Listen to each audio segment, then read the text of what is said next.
Kasihan keluarga TikToker cilik Lala diguna-guna kini terungkap awal mulanya dan sederet kejadian aneh setelahnya. Keluarga selebgram cilik Lala mengaku awalnya merasakan ada yang aneh selama beberapa bulan terakhir.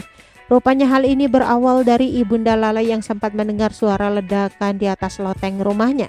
Saat mendengar hal tersebut, ayah Lala yakni Adnan Fahmi langsung memeriksa asal suara yang terdengar dari loteng tersebut. Namun saat Adnan Fahmi sama sekali tidak menemukan adanya kerusakan. Usai peristiwa tersebut, sederet kejadian ganjil lainnya satu persatu mulai terjadi di rumah Lala. Lala sakit hanya di waktu malam hingga muncul belatung di setiap sudut rumahnya. Tak cuma itu, ibunda Lala juga mengalami perubahan sikap yang signifikan.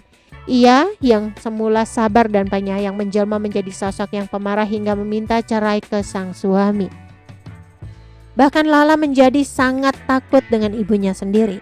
Perubahan itu dan perubahan ibu Lala juga semakin menjadi-jadi akhir-akhir ini. Bahkan diakui olehnya ia sempat meminta cerai kepada sang suami.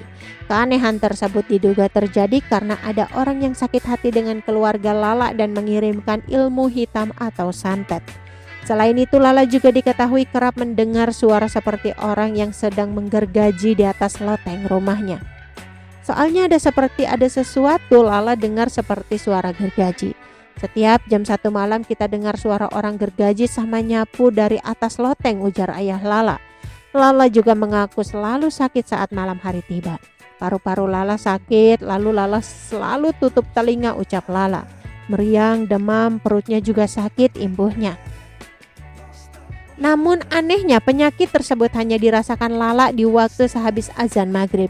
Ketika pagi dan siang hari Lala kembali sehat dan tidak seperti terjadi apa-apa.